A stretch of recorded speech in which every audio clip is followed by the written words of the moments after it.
So, ayan, ngayon po ang topic po natin is paano ba magkaroon ng Tapan Badge at ano po ba yung Tapan Badge. So, sa dami po mga content creator ngayon sa ating Facebook, maraming nagtatanong at hindi nila alam ito. So, ngayon dito sa ating video, i-explain po natin yan kung ano po ba yung Tapan Badge at paano ba magkaroon ng Tapan Badge. Kasi sa totoo lang, lahat ng mga content creator sa Facebook gustong magkaroon ng Tapan Badge pero hindi nila alam kung paano. So, ituturo po natin yan step by step. So, kung bago ka lang sa aking video, please subscribe Mami Net Tips and then muna rin ang bell para update ka sa lahat kong ilalabas na video. Like and share mo na rin tong video ito. So, let's go.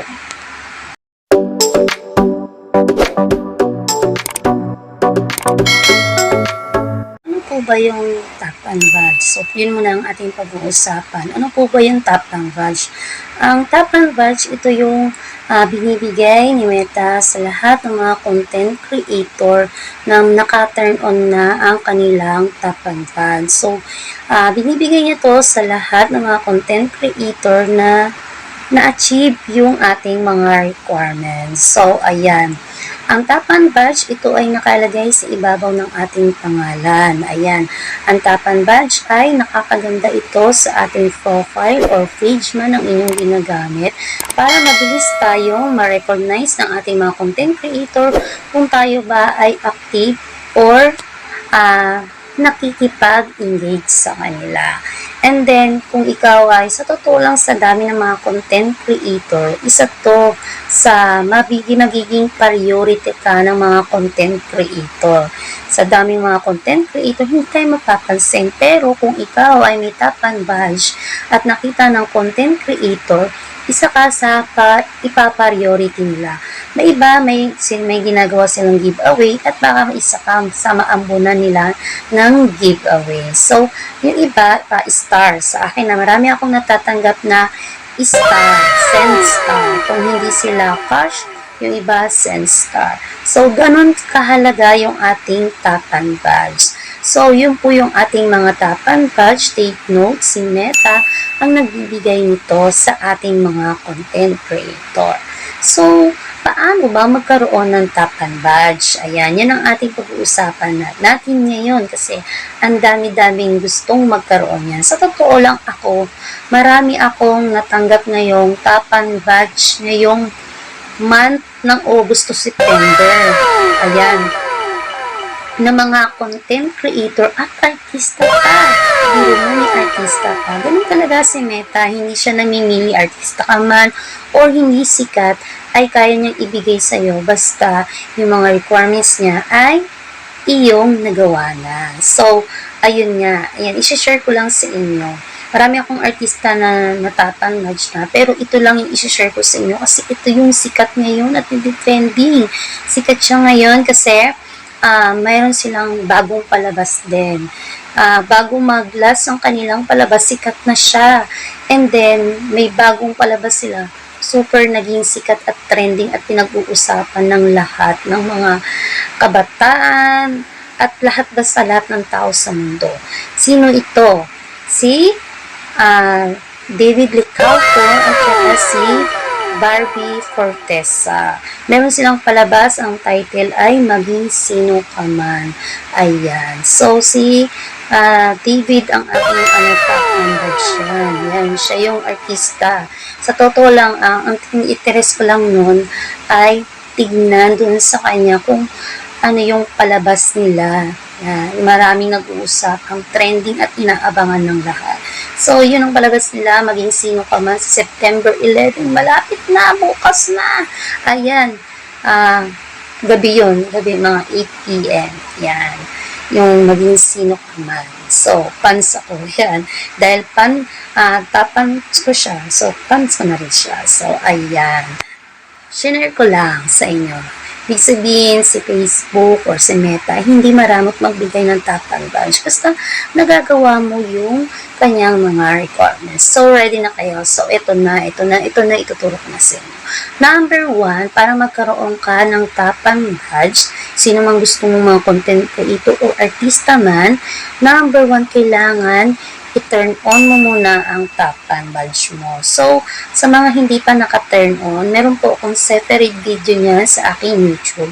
Visit nyo na lang po. Yan, meron po ako doon na ang title, paano i-turn on ang Tapan badge. So, visit nyo na lang.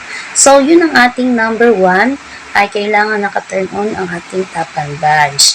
Kasi kapag naka-turn on ang ating Tapan badge, ay mabilis na lang ibigay ni Meta iyon sa lahat ng mga content creator. And then the rest na mga requirements niya, easy na lang basta naka-turn on ang iyong Tapan badge. And then number 2, ayan, 4 lang po ito na bagay para magkaroon ka ng Tapan badge. So, number 2 ay kailangan nakapalo ka sa content creator. For example, ako ay bago ko ipalo si David na artista, ayan, ay pinanood ko muna ng fully video ang kanyang video sa Reels. Yan, binisit ko yung Reels niya. And then, bago ko siya ipalo, pinanood ko muna. Ayan, tips ko lang din sa inyo at warning, para po maging safe at hindi po ma-restrict ang account niyo ay please panoorin niyo muna ng fully video ang video ng inyong content creator, kung ano man, sino mang content creator ang pinapanood niyo, panoorin niyo muna po para safe po ang ating account. Ayan, hindi ma-restrict kay Meta or kay Facebook. And then, pag napanood nyo na ng fully video, sa kanya po siya i-follow. Okay na po yun. Safe na po yun. Yun po yung number 2 para magkaroon ka ng Tapan badge. And then, number 3, tip ka palagi sa Reels niya. Bibisit mo yung Reels niya like me. Sa mga content creator natin, binibisit ko yung mga Reels nila at nanonood ako ng video. Tulad niya kay David, nanood ako ng fully video sa kanya ng sunod-sunod. Ayan. First day is 5. Kasi nga, syempre, nandun yung pinapanood kong mga scenes sa maging sino pa man. O, diba? Nakalima ako, hindi ko inaasahan yung 5 video. And then, sa second day, 3. And then, dun sa second day na 3, nag-share na rin ako ng video. At yun, sa 3 araw, ibinigay na ni Meta sa akin yung Tapan badge. Ayan. And then, ayan, kailangan maging active ka sa mga Reels video ng iyong content creator. Yun ang number 3. Pang-4 is engagement. Ano ba yung engagement? Nakakapaloob dito yung engagement sa panonood. Number 1 sa engagement is panonood ng fully video sa iyong content creator.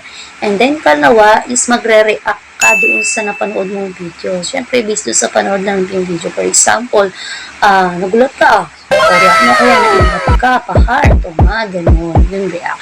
And then, comment, magko-comment ka based dun sa napanood mong video sa iyong content creator. And then, share, mag-share ka.